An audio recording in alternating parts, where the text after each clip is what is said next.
At the end of the 18th century, economic changes took place in England, and these economic changes would transform the country from an agricultural to an industrialized nation.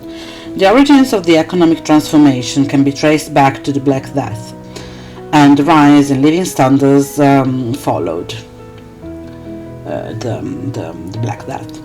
The population increased in the 16th and 17th century, and agriculture was intensified. First, open fields were enclosed into smaller portions of land to make more efficient arable farms. Moreover, the soil was drained and made more fertile, so the cereal production was greatly increased. Finally, animals were bred selectively, therefore producing more meat. Economic activity was gradually diversified, especially through the manufacture of wool and cloth. People began acquiring more goods for the house, such as wardrobes, cloaks, and china.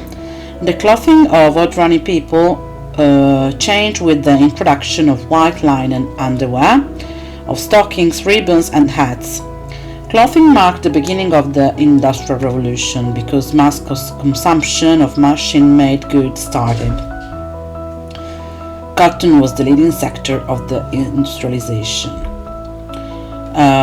More and more people also began to consume things for pleasure like tobacco, tea, coffee, sugar, or alcohol. Rural households-based production supplied these new kinds of demand. During the 18th century, there was a succession of technological innovation that transformed and improved the productivity of workers. Thomas Newcomen invented an effective and practical steam engine in 1712, which made pumping water out of coal mines possible. Then the spinning jenny was invented, which increased spinning efficiency. In 1769, James Watt patented a steam engine that was more powerful and wasted less fuel than its predecessors. Then Edmund Cartwright's loom linked cloth manufacture to water and steam power. As a result, cheaper products met the growing demand for goods. Heavy investment in technological development increased, and innovation became linked to energy generated from coal. This changed the geography of the country, concentrating the new industrial activity near the coal fields of the Midlands and the North. People shift from the rural south to the north and Midlands and small towns, so the so-called mushrooms town were constructed to house the workers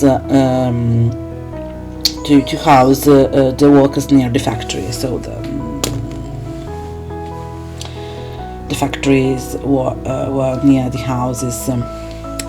Industrial cities lacked elementary public services, water supply, sanitation, street cleaning, open space. The air and the water were very, very polluted by smoke and filth. The houses built in endless rows were overcrowded. Women and children were highly prized by employers because they could be paid less and they were very easier to control. Besides, the fact that the children were so small meant they could move more easily in mines or crawl between the machines in the cotton industry to carry out repairs. Industrial labor imposed new work patterns which no longer depended on the weather or the change of season, but were determined by the mechanized regularity of the machine and rational division of labor.